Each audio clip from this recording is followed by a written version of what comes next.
the trust is not just for the wealthy. I mean, the amount of things that you can use to start a trust. What's going on YouTube? It's me, AJ, back again with another vlog. Oh shoot, y'all probably like, dang, why are you so bright? Let me see. All right, so that's probably a little bit better. So I bought an ND filter. Like I told y'all the other day that I had an ND filter on, which I did, but it didn't fit this lens. So it was kind of like small. I had kind of like taped it on there and stuff like that. I don't want to live like that. So I purchased one today. In the great state of Georgia so far, they have same-day delivery with Amazon. So I've been taking like full advantage of that. But that's not the reason why I wanted to get on here and talk to y'all. I wanted to get on here and talk to y'all because it's something on my heart. It's something that me and Jerica have been talking about, and I had to say something to you guys about it like right now while it's fresh on my mind. Our channel is based on financial literacy, right? Long-term generational wealth building, right? Going over methods and ways to build a legacy using asset protection methods like trust. But we haven't really been talking about that, not like on a consistent basis. Sometimes we do this, sometimes we do that. And that's because we have a family and we have children and we have friends, and sometimes we go out and we do things and we take you guys along with us. Not necessarily because we feel like y'all want to know so much about us, but because we have a challenge. And if you're not familiar with our challenge, you need to be in the know. Every day this year, all 366 days, because remember it was a leap year, we are vlogging and uploading. So sometimes we get away from the crux and the focus of our channel, but that's not what today's vlog is about. If you clicked on today's video, you know it's about how come we feel that trust is reserved only for the wealthy. Because like when you hear common law trust, is the first thing that come to mind millionaires and mansions? You know what I'm saying? If so, don't trip. It's a lot of people who think like that. Even including me at one point, I thought like that. But now I know a little bit better. And that's what today's vlog is about. It's about addressing the fact that the trust is not just for the wealthy. Let's talk about it. If y'all haven't noticed, I got the mic on right now.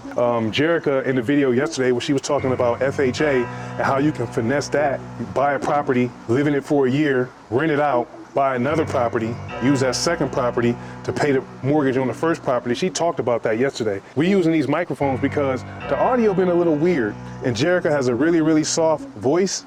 And sometimes when I get to the editing table, it'd be a little difficult to make sure that she's heard. Okay, there I go. I'm gonna fix that. I'm gonna put the ND filter on here and we ain't gotta worry about that no more. It'll come later on today. So trust not just for the wealthy, and you don't gotta have millions and millions and millions of dollars to have a trust. How do you start one? You can assign your everyday items to a trust. And you think like, okay, well tell me more. Well, if you don't know what a trust is, it's a person, right? Like you, like me, it's a person. That's what is considered in law, right? And in equity courts. It's considered a person. So it can do all the things that a person can do. So all persons, right, have a body. A trust is no different. But you have to be the one who creates the body for the trust. And how you create a body for a trust is by funding it, right? You gotta fund your trust. Now, it may be some jump cuts in this vlog, and that's because I'm gonna cut out the parts where I'm taking a long pause because I don't wanna waste your time. I just wanna get straight to it. In order to create the body for a trust, you must fund it.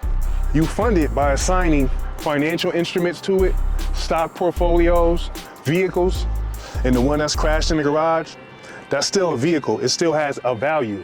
So you assign things of value to the trust, and that creates the trust corpus. Now, we all know what a corpse is. A corpse is a body. So literally, you assign your assets to the trust to create the body of the trust, which legitimizes it as an actual entity. Now, before we dive in, comment below what's like one item or one asset or thing that you would really like to protect for the future. Like, comment below, I really want to know what that is. Now, when you put financial instruments under the trust name, the corpus turns to principal. And from that point on, the settlor, the one who started the trust or the grantor, decides what is considered principal and what is considered profit.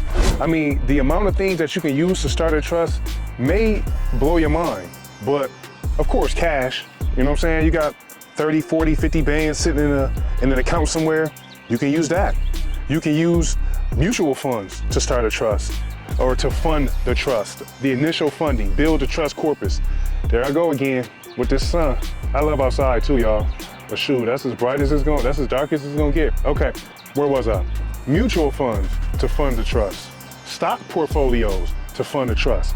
And when I mean stock portfolios, I mean like, you can have a Robinhood account. Let's just say that, for instance. That's a pretty popular stock portfolio or investment engine. Wages, W-2 wages. If you haven't saw the video from when I was in the mall, you need to watch that video, but you can't take W-2 wages and assign it to a trust. It ain't gonna work like that because those wages are assigned to a social security number, and the trust has its own social security number. We'll get into that in a later video. You can take W-2 wages and use them for investment into your Robinhood account or any other investment vehicle and use that portfolio and assign it to the trust. So you can do that to fund the trust. If you have a business, let's say you're a barber or a carpenter or a plumber or, you do lawn care or something like that, and you have like all of this equipment that you use for work, that equipment has a value. But once you decide whatever it is that you're going to use or assign to the trust, that sets the base value of your trust. And that's where the fun begins. That's where everything starts. Now you have a legally established trust. So now everything is assigned. It's all labeled and looks nice and neat and pretty on a couple documents. Everything that you use to fund the trust is listed out. They go in a trust book in a specific place that deals with the initial funding. You'll keep that stuff secret and safe because it will come up and you will need it from time to time. People are going to test the legality and legitimacy of your trust because they understand the type of vehicle that it is. It's very, very important, and people know that. So in short, common law trusts are not just for stashing away yachts and expensive art collections. They're a practical tool for anyone looking to protect what matters most, be it cars, family heirlooms, intellectual property, copyrights, things of that nature. It's not necessarily always about big ticket items. You don't get to the big ticket items until you get through the small ticket items, and you have to start somewhere. So if you found value in this video, please consider subscribing, liking, and sharing this video with someone who might learn something from this. On this channel, this is what we do. We are definitely here to provide you with the information that you need to demystify the things behind establishing and running a legitimate legal trust. Not just because you want to say you have one, but because you want to protect the things that matter most to you for the people that you care about over many, many generations. That's the only way you're going to be able to build long-term wealth. I don't know about you, but I'm so tired of the narrative of starting over every time someone is born. Every generation, we starting over from zero. We're not doing that on this channel. We're not doing that in this house. And if you follow our channel and comment and subscribe, you won't have to do it either. So with that being said, now I want to know, what asset would you consider assigning to your trust? Man, let's chat about it in the comments. See you tomorrow. Peace. On the bottom, we grinding and we stay focused. Building up the legacy, we here play hopeless. Family first, that's the motto we live by. Stacking up the paper, aiming for the sky high. Finances on point, we taking no risks. Investing in the future, laying down the bricks.